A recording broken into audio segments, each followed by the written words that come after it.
Did you ever stop to think about how the funniest ads from the 1980s somehow convinced us to buy things we never needed? These commercials were everywhere, shaping what we ate, drank, and dreamed about in ways that feel impossible now. So what made these bizarre pitches work so brilliantly? Wendy's "Where's the Beef" campaign was one of those advertising miracles that nobody saw coming, the kind of commercial that started as a fast food pitch and ended up defining an entire decade. The premise was brilliantly simple. A tiny white-haired grandmother named Clara Peller squinted at a comically oversized bun, lifted the top, and demanded to know where the actual meat was hiding. Her voice crackled with such genuine frustration that people could not stop repeating the phrase in grocery stores, offices, and even on the floor of Congress. Politicians borrowed it for speeches, comedians riffed on it endlessly, and suddenly a senior citizen was the biggest advertising star in America. What made it stranger was that Clara herself had almost no acting experience and was a manicurist from Chicago who landed the role through sheer luck. The ad ran constantly, spawning merchandise, parodies, and a catchphrase so sticky that people still say it decades later without knowing where it came from. Looking back, it is remarkable that a complaint about hamburger size became one of the most beloved moments in advertising history. California Raisins claymation commercials were the kind of bizarre advertising gamble that should have failed immediately, and yet somehow became one of the most successful campaigns of the entire decade. The concept was genuinely absurd. A group of wrinkled, dancing, dried grapes singing Motown classics while encouraging children to eat healthier snacks. The animation was chunky. The raisins themselves looked like tiny, shriveled old men, and the idea of making fruit cool seemed laughable on paper. But the moment those little clay figures started swaying to "I Heard It Through the Grapevine," something clicked with audiences in a way nobody predicted. Kids begged their parents for raisin boxes just to feel connected to the commercials, and adults found themselves humming the songs during commutes. The California Raisin Advisory Board watched in amazement as sales climbed and merchandise flew off shelves. There were toys, lunchboxes, albums, and even a Saturday morning cartoon series. It was one of those rare moments where advertising became genuine entertainment, proving that sometimes the strangest ideas are the ones that stick with people forever. Spuds, Mackenzie for Bud Light, became one of the most recognizable advertising mascots of the 1980s, a bull terrier dressed in Hawaiian shirts and sunglasses who somehow convinced millions of Americans that beer meant endless parties. The dog appeared surrounded by beautiful women lounging on beaches and generally living a lifestyle that seemed impossibly glamorous for a pet.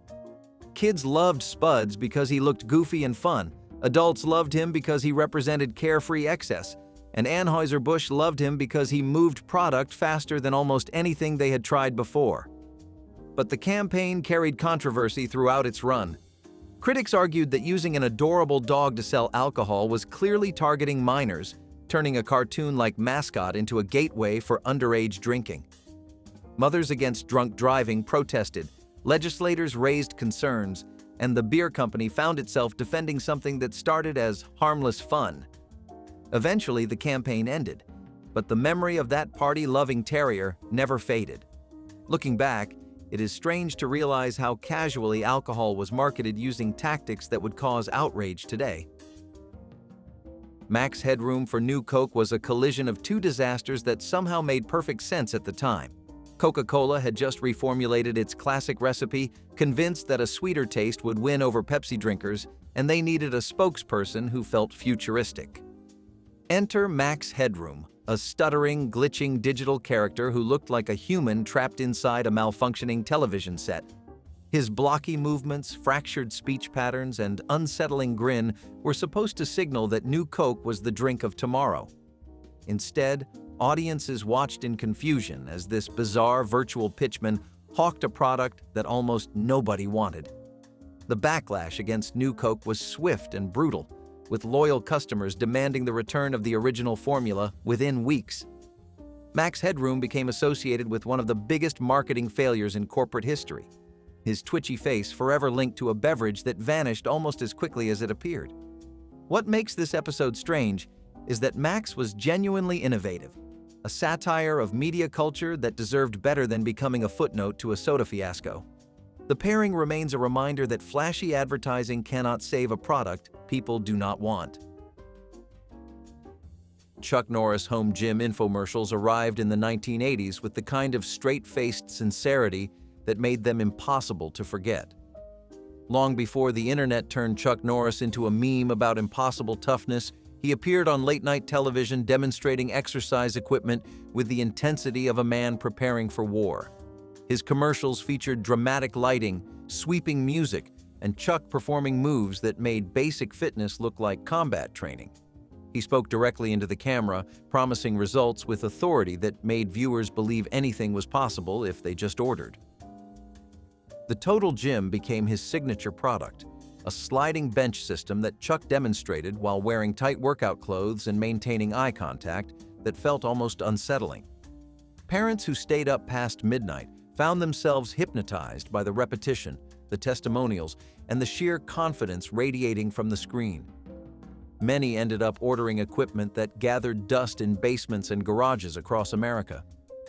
Looking back, these infomercials feel like artifacts from a simpler time, when an action star selling fitness gear was considered trustworthy rather than ironic.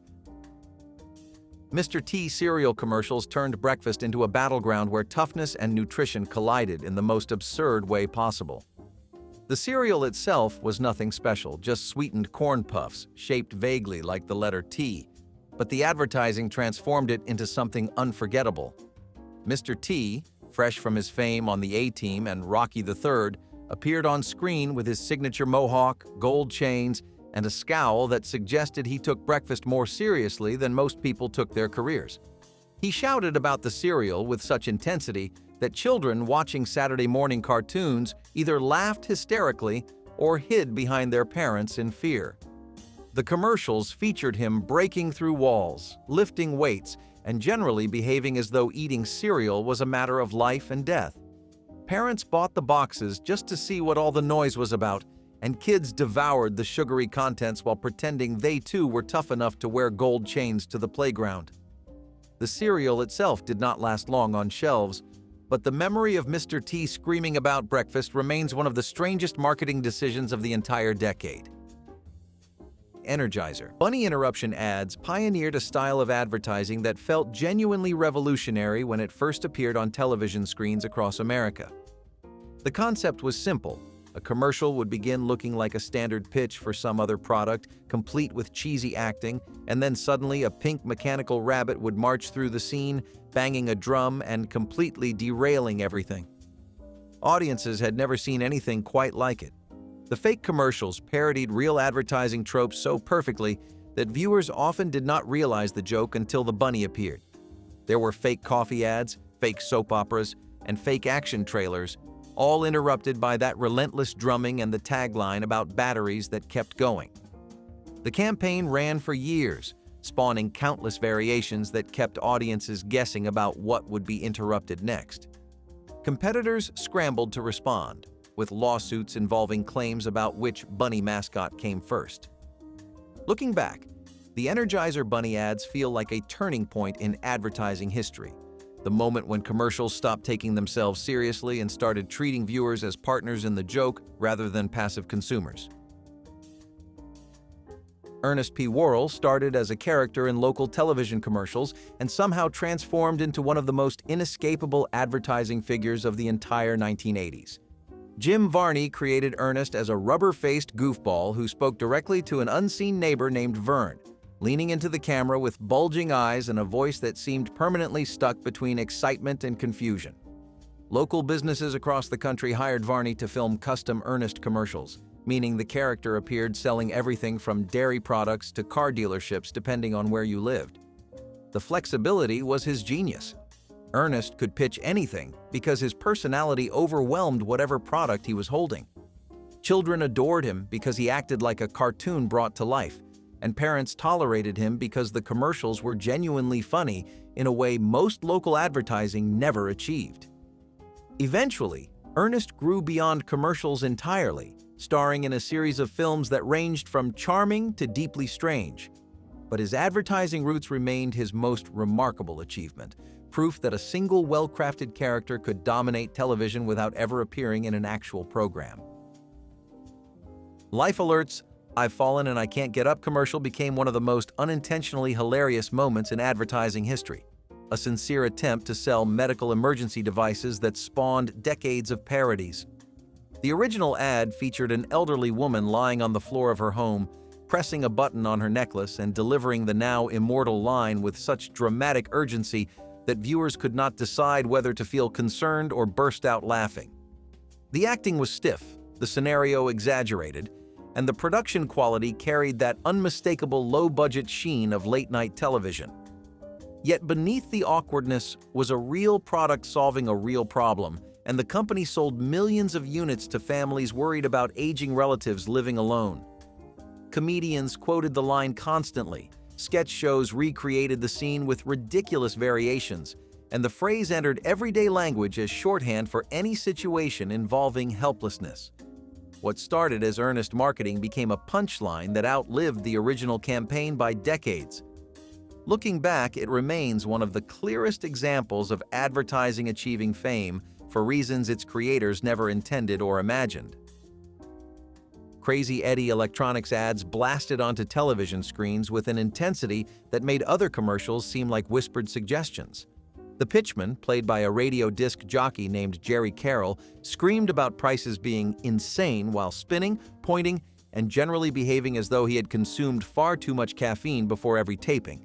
His eyes bulged, his voice cracked, and his energy never dropped below maximum, even when describing mundane products like stereo systems. Viewers either loved the chaos or muted their sets the moment his face appeared, but nobody could ignore him. The ads became legendary in the New York area, where Crazy Eddie stores dominated the electronics market throughout the 1980s. What audiences did not know was that the real Eddie Antar, whose name and persona inspired the campaign, was running one of the largest corporate fraud schemes in American history. He skimmed money, inflated inventory records, and eventually fled the country before being captured and imprisoned. The screaming commercials that once seemed like harmless retail theater became evidence of something far darker hiding behind all that manufactured excitement. Bartles and Jamie's wine cooler commercials featured two elderly gentlemen sitting on a porch, delivering deadpan monologues that ended with a sincere thank you for the viewer's support. Frank Bartles and Ed Jamies were fictional characters played by actors, but their folksy charm felt so genuine that millions of Americans believed they were real winemakers running a small family operation. The ads worked because they rejected everything loud and flashy about 1980s advertising. Instead of screaming pitchmen or flashy graphics, viewers got two quiet old men in flannel shirts talking about fruit flavors like they were discussing the weather. The contrast was so striking that people actually paid attention. Wine coolers became the drink of choice for an entire generation of young adults who wanted something sweeter than beer but fancier than soda.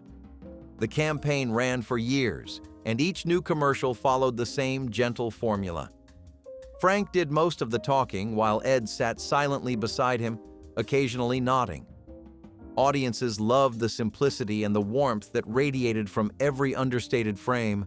It proved that sometimes the softest voice in the room gets heard the loudest. Clara Peller returned to television screens after her massive success with Wendy's, this time shouting about Prego spaghetti sauce with the same gravelly intensity that made her famous. The commercials tried to capture lightning in a bottle twice by having Clara examine jars of competing sauces before declaring that Prego had the chunky tomatoes and real ingredients she demanded. Her delivery was just as fierce, her squint just as skeptical, and her voice just as memorable. But something about the sequel felt forced in a way the original never did.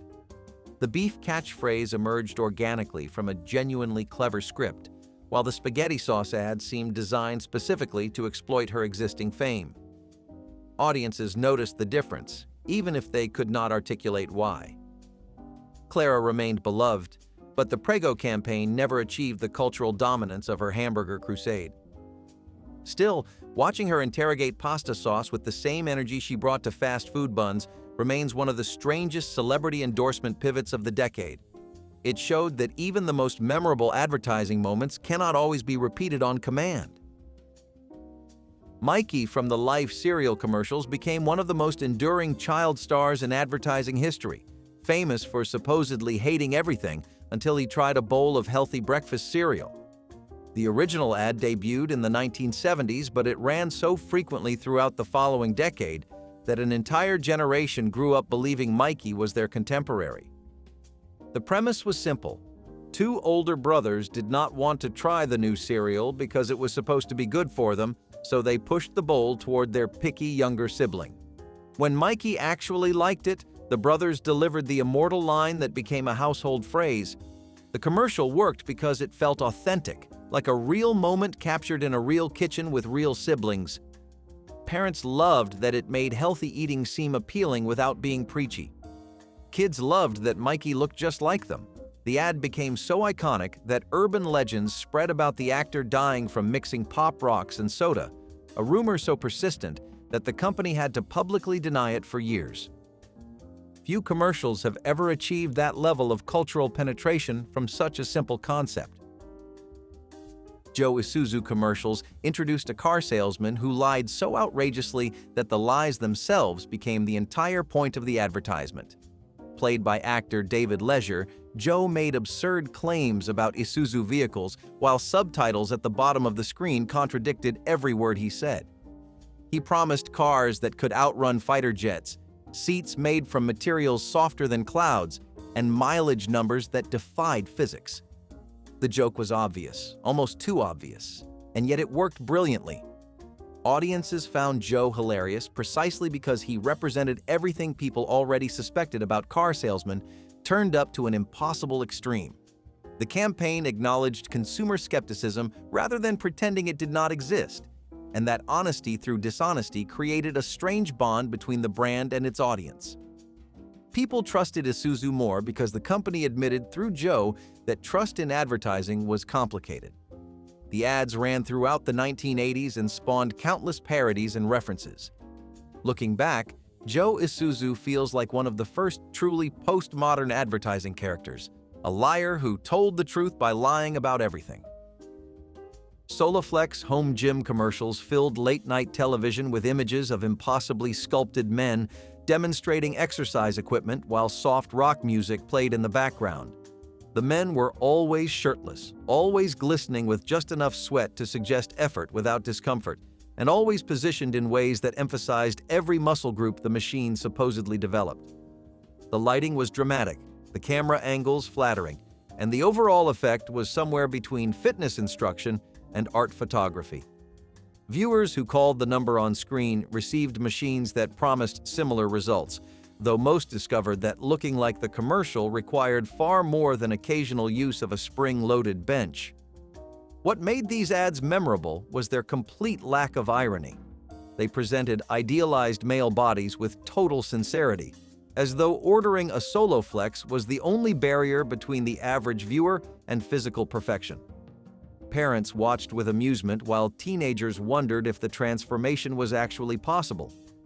The commercials became cultural touchstones for an era obsessed with fitness, muscles, and the belief that the right equipment could change everything.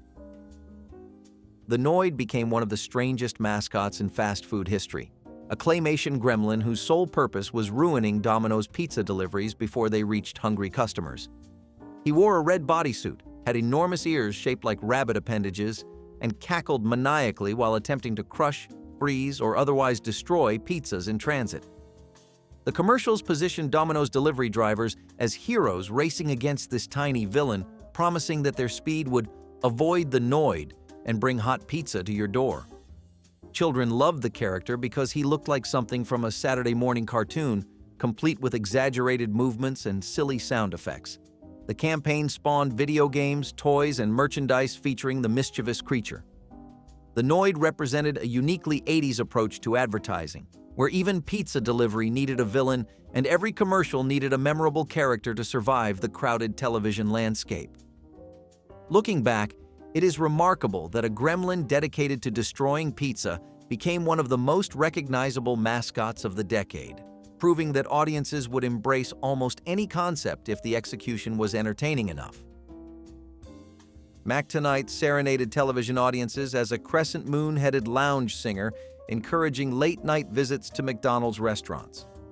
He wore sunglasses despite having a moon for a face, played piano with smooth confidence, and sang parodies of classic songs rewritten to celebrate Big Macs and Quarter Pounders. The character was deeply strange when examined closely, a celestial body in a suit crooning about fast food as though performing at a jazz club, but somehow it worked within the surreal logic of 80s advertising. The campaign specifically targeted the after-hours crowd, people leaving movies or bars who might want something hot and familiar before heading home. Mac Tonight made that late-night burger run feel sophisticated rather than desperate, wrapping convenience food in the glamour of nightclub entertainment. The ads ran frequently enough that the character became instantly recognizable, though the campaign eventually ended after legal disputes with the Bobby Darin estate over the use of Mac the Knife melodies. Still, anyone who lived through the era remembers that smiling moon face and the smooth voice inviting them to visit the Golden Arches after dark. Ron Popeil and his pocket fisherman infomercials promised that anyone could fish anywhere with a collapsible rod small enough to fit in a glove compartment or desk drawer. The demonstrations showed people casting lines from office windows, apartment balconies, and other improbable locations where fishing had never seriously been attempted before. Popeil delivered his pitch with the rapid-fire enthusiasm that defined his entire legendary career, describing features and benefits so quickly that viewers barely had time to question whether they actually needed a portable fishing rod. The product itself was more novelty than practical tool, a gimmick that worked just well enough to avoid being an outright scam, but rarely caught anything impressive. Yet millions sold because the commercials were genuinely entertaining. Popeil made infomercials feel like variety shows, demonstrating products with the showmanship of a magician revealing tricks. The pocket fisherman became a symbol of impulse buying in the late-night hours when tired viewers reached for phones and credit cards without thinking through whether they would ever actually use what they ordered. Ginsu knife commercials pioneered the "but wait, there's more" format that would define infomercial culture for decades to come. The knives were presented as miraculous Japanese blades capable of cutting through tin cans, frozen food, and radiator hoses without ever losing their edge. Demonstrators sliced and diced with theatrical flair, while announcers stacked bonus after bonus onto the original offer until the deal seemed impossibly generous. Order now and receive not just the knife, but also a matching set of steak knives, a vegetable peeler, and a decorative wooden stand, all for the same incredibly low price. The commercials created artificial urgency by suggesting that supplies were limited and operators were standing by at all hours of the night. In truth, the knives were manufactured domestically and had no real connection to Japan beyond the vaguely Asian-sounding name. But none of that mattered, because the format was so compelling. Viewers who ordered often found the products adequate but unremarkable. Yet the commercials themselves became legendary examples of persuasive selling that every infomercial since has borrowed from. Chia Pet commercials became an inescapable part of every holiday season throughout the 1980s, featuring terracotta animals that sprouted green fur when seeds were applied and watered regularly. The jingle was impossibly catchy, repeating the product name in a way that burrowed into memory whether you wanted it there or not. The commercials showed happy families watching their chia pets grow, as though observing sprouting seeds was the most exciting activity a household could share together.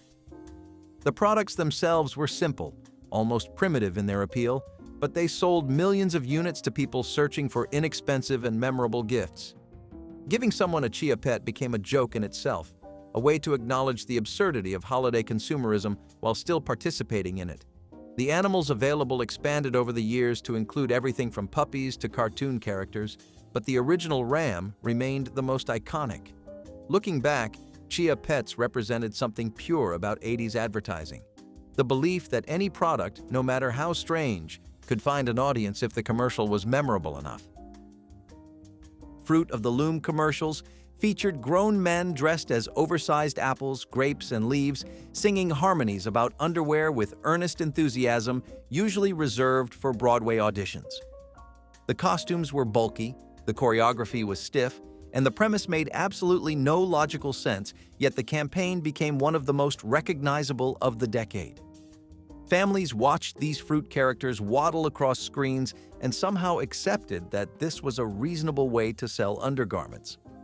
The men inside the costumes committed fully to their roles, never breaking character or acknowledging the absurdity. Children found them hilarious, while parents found them comforting, a familiar sight during commercial breaks. The jingles stuck in your head whether you wanted them there or not, and the image of dancing fruit became permanently associated with cotton briefs. What made these commercials work was their complete refusal to be embarrassed. The fruit men sang proudly, danced awkwardly, and sold millions of pairs of underwear to audiences who could not look away from the bizarre spectacle unfolding between their favorite programs. The Folgers coffee commercial featuring Peter coming home for Christmas became one of the most emotionally manipulative and beloved advertisements of the 1980s. The setup was simple. A young man returns home before dawn on Christmas morning, sneaks into the kitchen, and begins brewing coffee. The aroma wakes his family one by one, leading to a tearful reunion that tugged at heartstrings across the nation. The commercial aired so frequently during holiday seasons that it became as much a part of Christmas tradition as decorated trees and wrapped presents. Families who had experienced similar homecomings found themselves genuinely moved, while others simply appreciated the warmth radiating from every carefully staged frame. The advertisement understood something fundamental about the holiday season and the power of sensory memory. The smell of coffee became linked to family reunions, early mornings, and the quiet joy of being together again. Critics could dismiss it as manipulative, but audiences embraced it year after year. The commercial proved that advertising could create genuine emotional connections when it tapped into universal experiences rather than simply shouting about product features. Oscar Mayer Wiener jingles featured children singing about their deepest wish being to become a hot dog, a concept so strange that it could only have emerged from the fearless creativity of 1980s advertising. The commercials showed kids of all ages belting out lyrics about wanting to be an Oscar Mayer Wiener because then everyone would be in love with them. The melody was impossibly catchy, the children were impossibly wholesome, and the entire premise was impossibly bizarre when examined for more than a few seconds. Parents laughed, children memorized every word, and the jingle embedded itself so deeply into American culture that people still sing it decades later without prompting. The advertisements worked because they embraced their own absurdity rather than trying to make logical sense. Nobody actually wanted to become a processed meat product, but the joy in those children's faces made viewers feel something warm and nostalgic anyway. The commercials represented an era when advertising could be silly without being cynical, when a song about hot dogs could unite families around the television. Looking back, it remains one of the purest examples of jingle writing genius. The Tootsie Pop commercial asking how many licks it takes to reach the center became one of the most enduring mysteries in advertising history, a question posed by an impatient owl that has never been officially answered. The animated advertisement featured a boy asking various woodland creatures for the secret until finally an owl agreed to demonstrate. The owl licked the candy once, twice, 3 times, then bit through impatiently, declaring the world may never know the true count. Children across America attempted their own experiments, carefully counting each lick until their tongues went numb or their patience expired. The commercial tapped into something universal about curiosity and the desire to solve puzzles, even meaningless ones. The animation was simple, the premise was straightforward, and the payoff was deliberately unsatisfying, yet audiences loved it anyway. The advertisement ran for years with minimal changes because its charm never faded. It proved that sometimes the best advertising asks questions rather than providing answers, inviting viewers to participate rather than simply consume. That wise owl and his impatient crunch remain icons of an era when commercials could be genuinely playful. Meow Mix commercials achieved something remarkable by building an entire advertising campaign around a cat meowing the same syllables repeatedly. The concept was brilliantly simple. A cat appeared on screen singing what sounded like meow, meow, meow, meow, while subtitles translated the meows into lyrics about different food flavors. The jingle was so basic that it barely qualified as music, yet it lodged itself permanently into the memories of everyone who heard it. Children imitated the meowing during car rides, adults hummed it unconsciously while grocery shopping, and the brand became synonymous with the sound itself. The commercials understood that pet food advertising did not need to be complicated or sophisticated. Cat owners already knew their pets were demanding and food-obsessed, so showing a cat literally singing for its supper felt authentic rather than absurd. The campaign ran for years because nothing about it needed to change. The same simple meowing, the same simple visuals, the same simple message repeated until it became impossible to think about cat food without hearing that tune. It proved that advertising genius sometimes means knowing exactly when to stop adding and start repeating. And you know the feeling, right? You have eaten to the point where you can barely look at the plate and think to yourself, why did I do this? Alka-Seltzer's, I can't believe I ate the whole thing. I can't believe I ate that whole thing. Oh, where have I heard that before? Commercial was just the kind of appeal that cracked that nerve. It didn't just sell antacids, it made us laugh at our own gluttony. One of the ads was a man complaining about how much he ate while his wife looked at him from the side. Here came Alka-Seltzer, the effervescent remedy for the crime committed against the kitchen. The tagline became so famous that it became a part of the Pop Culture Hall of Fame. Well, my dad uses it to this very day during the Thanksgiving celebration. Were you aware that this particular campaign is considered to be one of the most effective in the history of advertising? It was first aired in 1972, and the company's sales of Alka-Seltzer multiplied 2 times. It turned into a phrase for overindulging in food and showed that nothing sells like comedy and relatability. Each time I come across those tiny effervescent tablets, this advert pops into my mind. It is a message of hope for the stomach. No matter how much pie one takes, there is always a possibility. Alka-Seltzer didn't just sell a product. It gave us a catchphrase for life's tastiest mistakes. Candy ads promising popularity targeted kids at their most vulnerable. Campaigns suggested that eating a certain chocolate bar or chewing a particular gum would instantly make you more likable. The message was not subtle. Kids without the candy were left out, while the lucky ones were surrounded by friends. Commercials staged playground scenes where sharing sweets magically transformed social status. For children desperate to fit in, the implication was irresistible. Candy was not just a treat, it was the key to belonging. Parents often saw the ads as harmless fun, never realizing how much pressure it put on their kids. The reality was that sugar companies were selling more than sweets. They were selling acceptance. Looking back, it is startling how manipulative the strategy was, dressed up in jingles and smiling faces. Candy may have tasted sweet, but the message left behind was bitter. The promise of instant popularity was a powerful, if damaging, hook. Asbestos product commercials for home improvement aired regularly in the early 1980s, promoting insulation, roofing materials, and fireproofing solutions that promised safety and durability. These ads featured confident homeowners tackling weekend projects with products marketed as the smartest choice for protecting families. Hardware stores stocked the materials prominently, and contractors recommended them without hesitation. The commercials used reassuring language about strength and longevity, never mentioning what would happen when the fibers came loose. Families trusted these products because they seemed practical, affordable, and endorsed by experts appearing on screen with friendly smiles. Nobody imagined that the same material protecting their attic could slowly poison the air they breathed.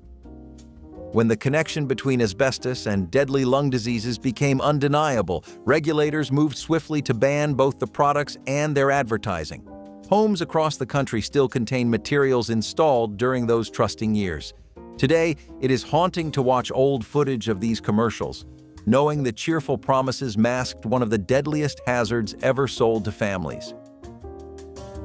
Crazy Eddie electronics store commercials were an assault on the senses in the best possible way, featuring a fast-talking pitchman who screamed at the camera like his life depended on selling stereos. His catchphrase became legendary overnight, shouted at such volume and speed that it felt like the commercial might explode. The ads promised prices so insane that competing with them was apparently impossible, and viewers believed they were getting deals that defied economics. Kids memorized the jingle, parents quoted it at dinner tables, and the sheer manic energy made these commercials impossible to ignore, even if you had no intention of buying anything. The humor was unintentional, but undeniable, because watching a grown man lose his mind over discounted televisions was comedy gold. People tuned in just to see what outrageous claim would come next. But behind the scenes, the real Crazy Eddie was running a massive fraud scheme that eventually sent him to prison. The commercials vanished once the scandal broke, and regulators cracked down on deceptive pricing claims that had fueled the campaign. Today, those screaming ads feel both hilarious and unsettling. Maypo commercials were just silly and fun, which is exactly what made them so great. Marky, a boy in an animated commercial who does not want to take his oatmeal, wakes up to the maple-flavored Maypo. What happens next? He screams like a baby, "I want my Maypo!" as if that is the ultimate goal in life. I want my Maypo! Children all over America participated in it, and parents either giggled or cringed. My mom once put Maypo on my bowl of oatmeal when I refused to take my meal as a kid. It worked. I mean, who can resist maple-flavored mush? Maypo was the breakfast cereal that was popular in the 60s as a cereal children enjoyed while parents saw it as a healthy cereal for the family. The advertisements were prophetic in a way that used humor and animation to cement the brand into the public's consciousness. What you probably did not know is that Maypo was created in 1953 by the Maltex Corporation. They introduced maple sugar to the cereal range and made breakfast out of an ordinary meal into something special. Sadly, Maypo was off the air by the 80s, but the commercials remain with anyone who watched Saturday morning cartoons. This simple slogan, "I want my Maypo," became as famous as the cereal itself. Today, if you are lucky enough to get your hands on a box, please do not shout out loud about it. No, wait, shout it. It's the Maypo way. Makeup ads promising obedient women are some of the most jaw-dropping relics of the 1970s. Certain campaigns literally tied beauty to submission, suggesting that women who used their products would be more pleasing, more manageable, and more acceptable to men. The ads were dressed up with soft lighting, elegant music, and romantic slogans, but the underlying message was clear. Cosmetics were not about self-expression. They were about control. Models gazed longingly at men who looked on approvingly, as though mascara or lipstick was the secret to a compliant personality. For teenage girls flipping through magazines, these messages set a dangerous standard about what it meant to be attractive. The ads reinforced outdated gender roles under the guise of glamour, selling the idea that beauty meant silence and obedience. In a decade where women were fighting for equality in the workplace and beyond, the contrast is staggering.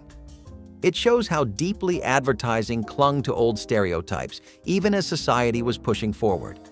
Today, these ads look more like satire than marketing, but in their time, they were taken seriously. Tanning bed ads promoting safe sun alternatives ran frequently in the 1980s, promising golden skin without the risks of outdoor exposure. These commercials featured glowing models stepping out of sleek machines, looking bronzed, healthy, and impossibly confident. The message was clear. Tanning beds offered control, convenience, and beauty on demand. Salons marketed themselves as wellness destinations, and families saw nothing wrong with teenagers booking sessions before prom. Parents believed the advertisements because they seemed scientific, using words like controlled UV exposure that made artificial tanning sound medicinal. Nobody imagined these machines could damage skin faster than the sun they claimed to replace. When researchers linked tanning beds to dramatically increase skin cancer risks, the advertising landscape shifted overnight. Regulators banned claims of safety and health benefits that had filled these commercials. The sleek tanning bed became a symbol of danger rather than beauty. Today, it is chilling to think how many people trusted ads promising glow without consequence, unaware that the machines carried risks nobody mentioned until it was too late.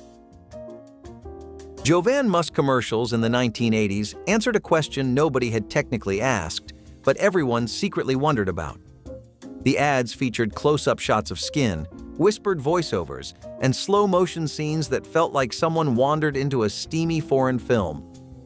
The tagline promised wearing the cologne would unlock something primal, delivered with sensuality that made living rooms feel awkward when the whole family was watching. Parents shifted uncomfortably, kids giggled without understanding why, and the product flew off shelves despite making everyone embarrassed.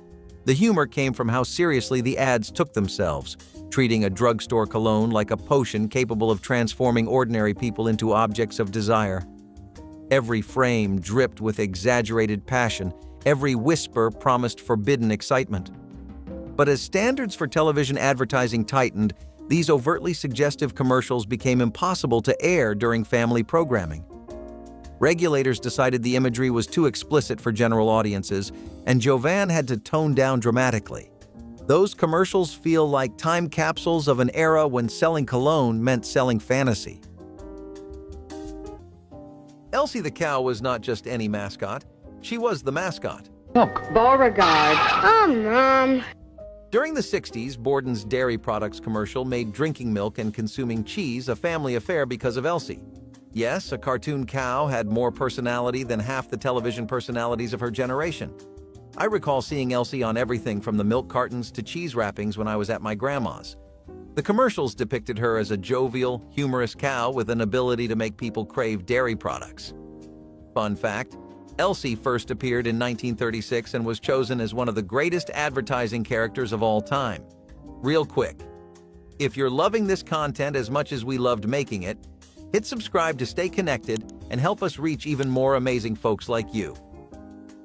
The ads were very family-oriented, and the portrayal of Elsie as the perfect mother who just so happened to be a cow was done in good taste. They made milk and cheese seem like something you could crave, which, let's face it, you can. Though Borden's is still in existence, Elsie is not the celebrity she used to be. But those old commercials? They're pure nostalgia gold. If you ever come across vintage Elsie merchandise, get it. It is a piece of advertising memorabilia. Now, every time I pour milk or sliced cheese, it reminds me of Elsie the cow. She was not merely selling dairy, she was selling experiences. And let's be honest, dairy just tastes better when it comes with a side of cute cow imagery. Weight loss ads. Pushing amphetamines were disturbingly casual in their approach. In glossy magazines and late-night commercials, energy pills were marketed as the perfect way to slim down quickly. The ads promised not only rapid weight loss, but also more energy, more confidence, and even better moods. Teenagers and adults alike saw these products as modern miracles, never realizing the dangers hidden inside. Amphetamines were presented as harmless aids, often alongside smiling women in bikinis or business attire. Doctors were quoted or actors posed as experts, lending the campaigns a false sense of authority. For young women especially, the pressure to stay thin made these ads incredibly powerful. Families flipped through pages that treated dangerous substances like harmless supplements. The shocking part is how normalized it was, as though popping pills was no different from drinking a cup of coffee. These ads highlight just how far companies went to profit off insecurity, no matter the cost. Toy commercials with exaggerated action sequences dominated children's programming in the 1980s, transforming plastic figures into epic heroes battling across landscapes that existed only in studio lighting. Kids watched in awe as action figures flew through the air, vehicles raced at impossible speeds, and playsets transformed into battlefields that looked nothing like what waited inside the box. The commercials used camera angles, sound effects, and dramatic music to create excitement no living room could replicate. Children begged for toys they had seen perform miracles on screen, only to discover that gravity and reality worked very differently at home. Parents spent money on products that never matched the promise, and disappointment became part of the holiday morning ritual. Nobody questioned whether these ads crossed a line, because exaggeration was simply how toys were sold. When regulators finally demanded disclaimers like "assembly required" and "sold separately," the fantasy started crumbling. Today, toy ads must show products as they actually perform. Those old commercials remain a reminder of how easily wonder can be manufactured and sold. Joe Camel strolled onto screens in the 1980s with the swagger of a cartoon character who had wandered out of a jazz club and into every commercial break. The dromedary with the oversized snout, leather jacket, and perpetually cool demeanor became the face of Camel cigarettes in a campaign so slick it barely felt like advertising. Kids recognized Joe faster than most politicians, and studies confirmed children identified the cartoon Camel as easily as Mickey Mouse. The commercials showed Joe playing pool, riding motorcycles, and hanging out with attractive people who seemed thrilled to be near him. The humor was subtle but effective, turning a cigarette brand into something fun and impossibly stylish. Parents laughed at the absurdity of a cartoon camel living a cooler life than anyone they knew, but health advocates were horrified, arguing that a cartoon mascot was a deliberate strategy to hook young audiences before they understood smoking dangers. Lawsuits piled up, outrage intensified, and regulators forced the campaign into retirement. Today, Joe Camel stands as one of the most notorious examples of advertising that crossed a line nobody should have needed to draw. What was wiggly, jiggly, and made kids feel like they were living the best life in the 60s? Jell-O gelatin. The commercials where people said, "You can't be a kid without it," made having dessert seem like a necessity. Jell-O was not only a dish, it was an event.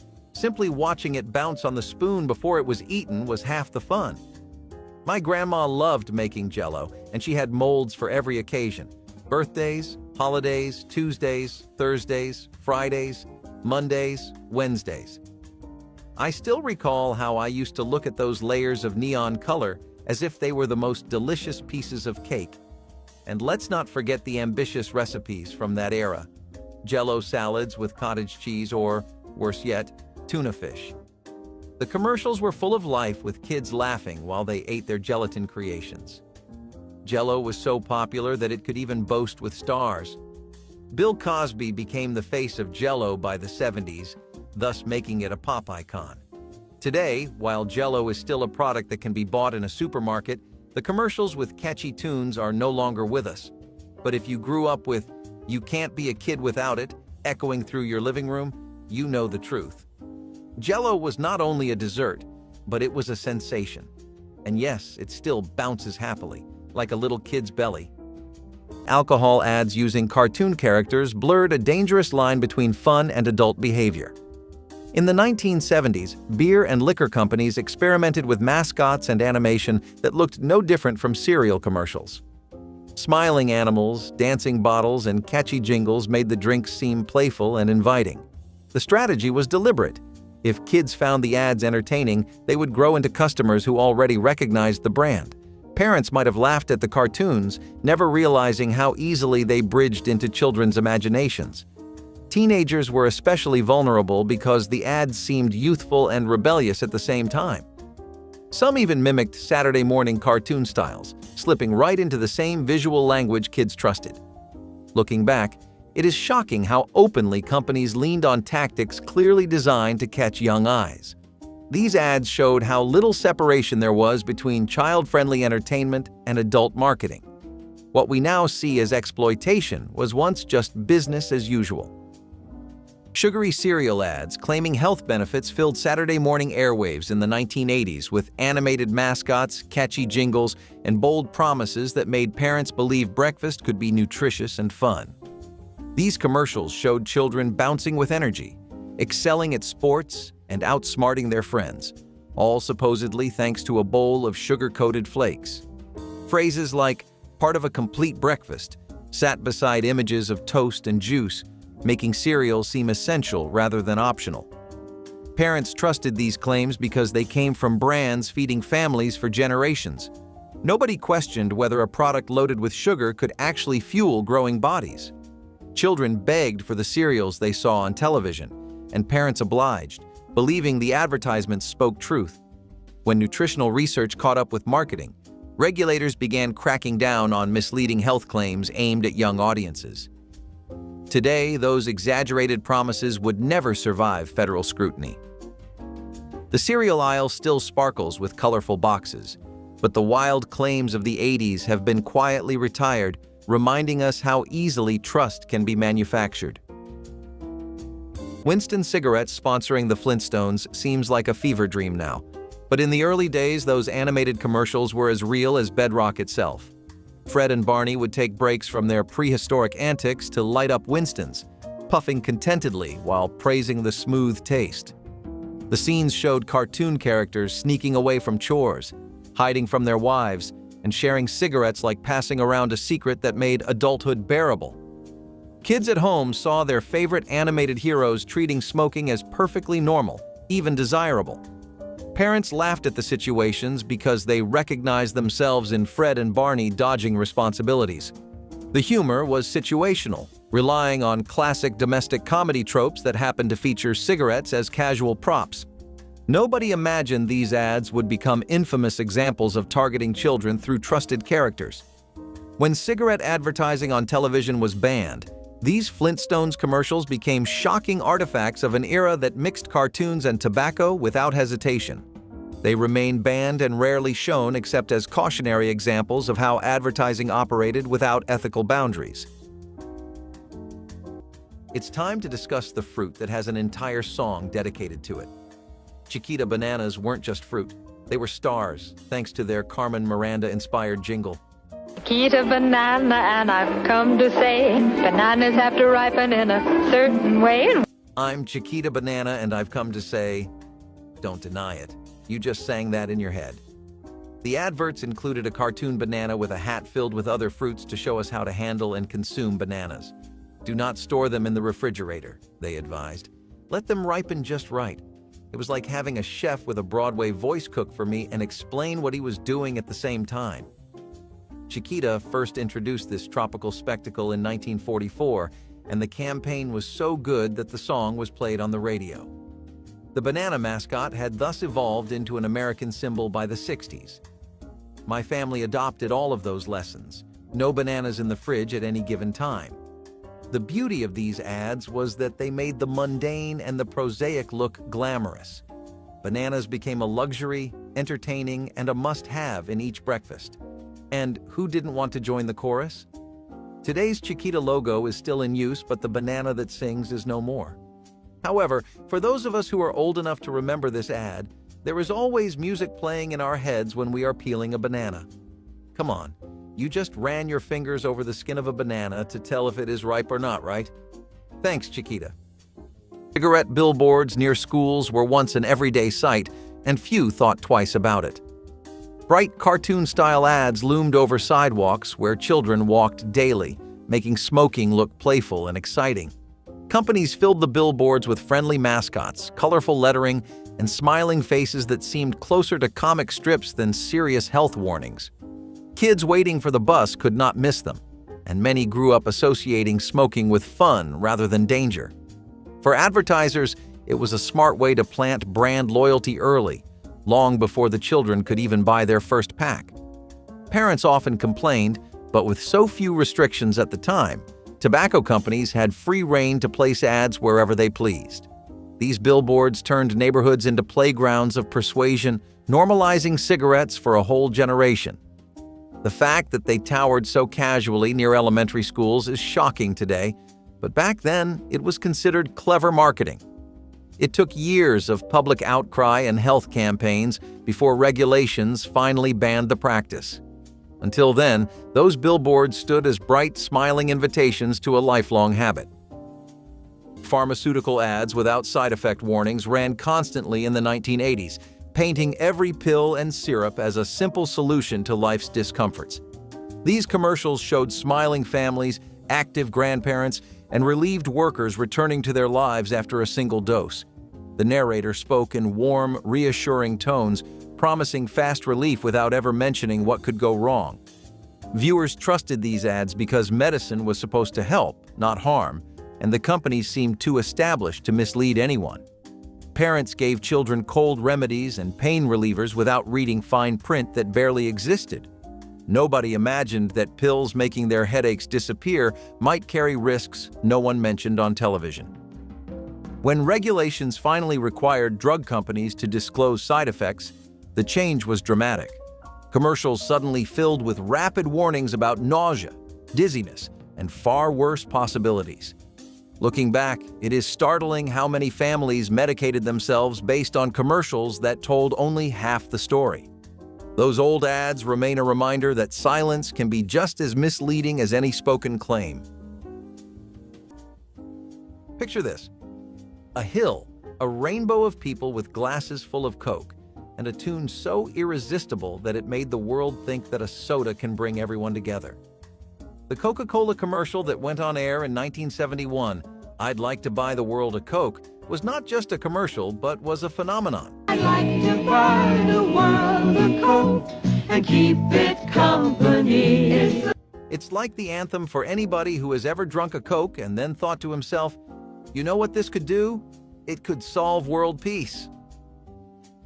The ad had a group of singers singing about harmony and happiness, all holding bottles of the soft drink. Fun fact, the song was so successful that it was released as a single and even reached the charts on the Billboard. My mom had it on vinyl, and I'm sure she still does, though I haven't seen it in years. Here's the kicker: it almost didn't happen. Rain nearly derailed the shoot in Italy, but when the sun was out, the impossible seemed possible. Coca-Cola got it right on the head with this one. They touched on something that is timeless. It makes me feel like I want to get a Coke, invite my friends, and sing about whatever. The jingle is no longer aired, but the message it sought to pass on to the public is timeless. Let's all just chill with a Coke. Is it even possible to drink soda if you don't hum this tune? Car ads minimizing safety were another staple of the 1970s, and they glorified speed above all else. Commercials showcased vehicles tearing down highways, drifting around corners, and racing through city streets. Seatbelts and crash risks were never mentioned. Instead, the focus was on horsepower, handling, and a carefree lifestyle. The faster the car, the more desirable it seemed, with young men often portrayed as heroes behind the wheel. Even when laws about seatbelt use began emerging, advertisers downplayed safety features as boring or unnecessary. The thrill of danger was part of the appeal, and the ads leaned into it heavily. For teens watching, it sent a clear message. Driving was about excitement, not responsibility. Parents worried, but companies pushed forward, knowing speed sold better than caution. Looking back, the lack of concern for safety feels reckless, especially compared to modern standards. These commercials remind us how long it took for responsibility to catch up with style. Beer commercials during daytime family programming were a familiar sight in the 1980s, slipping between cartoons, sporting events, and holiday specials as if alcohol belonged alongside everything families watched. These ads featured laughing friends, summer barbecues, and celebrations that made drinking look like the natural reward for a day well spent. Children absorbed these messages alongside cereal jingles and toy promotions, learning to associate beer brands with happiness before understanding what alcohol did. Parents rarely noticed how often these commercials appeared during hours meant for young viewers, because the line between adult and family content barely existed. Nobody questioned why a product meant for adults was marketed heavily when children were watching. The ads normalized drinking in ways that shaped attitudes for an entire generation. When advocacy groups pushed for restrictions, networks slowly moved alcohol advertising to later time slots. Today, strict guidelines prevent beer commercials from airing during children's programming. But the memories of those sunny ads still linger, a reminder that advertising once reached audiences it was never supposed to influence. Sometimes you just feel that life is too much and all you want is a burger. The McDonald's "You deserve a break today" commercial from the 70s made all of us feel like we could say, "Yeah, I've earned this." You deserve a break today, yeah. It wasn't just about fast food, it was about self-care with fries. In the commercial, people were smiling and eating McDonald's food after they had come from work. The jingle is catchy and hard to forget, like ketchup stuck on the fries.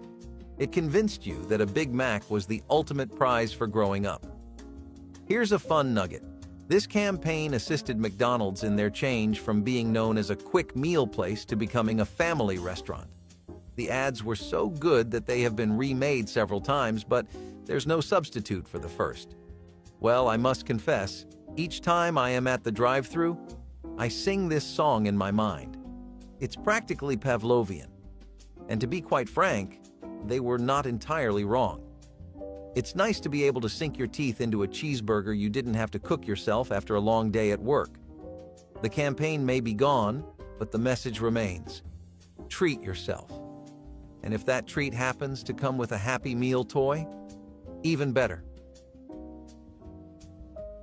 Cigarette ads on primetime television were once as common as commercials for laundry detergent. Before the bans, some of the biggest stars in entertainment openly endorsed cigarette brands during family shows. Popular actors, athletes, and even talk show hosts lit up on screen, promising smoother flavor or cleaner smoke. The ads were not limited to late-night hours either. They aired during the very programs kids and parents watched together.